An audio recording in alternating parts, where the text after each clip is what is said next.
Alright, so now I'm going to show you how to set up reference. And so I'll show you two ways in which you can set it up. So let's head on over to the texture tab and let's dock that onto the side here. And I'm going to come all the way to the bottom here and you'll see image plane.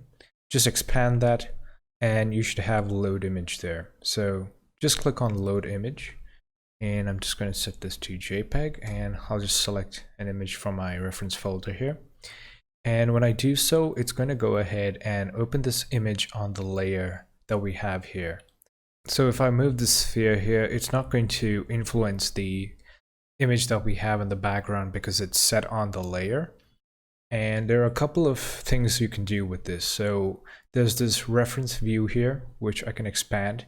And right now this has gone ahead and saved this as our front view. So there are other views as well that you can add images to.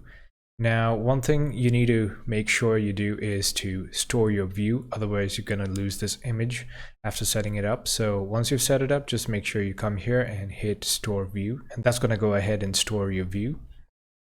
Now you can do a couple of things with this image plane that we have here. So you can reduce the image size and reload that image in again, or you can also reduce the opacity of the model that we have here. So those are just a couple of things that we can do. So if I were to set this to back, you can see that the reference head here went from front to back. So as you keep changing this, it's going to change the direction in which the reference head faces. So this is one way you can load up reference. And in order to clear this, all you have to do is hit Control N on the keyboard because it's saved on the layer, and that's how you get rid of it. Now the other way in which you can load up references by opening up the drawing tab here. So I'll just open this up and scroll to the bottom. And you should find this front to back, up or down, and left to right tabs here, and just expand this.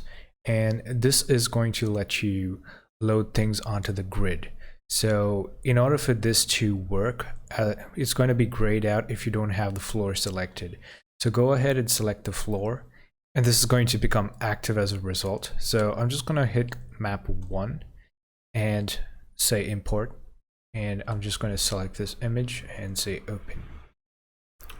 Now here you can see that this is mapped to the grid that we have here. So as you rotate your model, it's going to influence the grid as well, unlike what we had before where it was set onto the layer.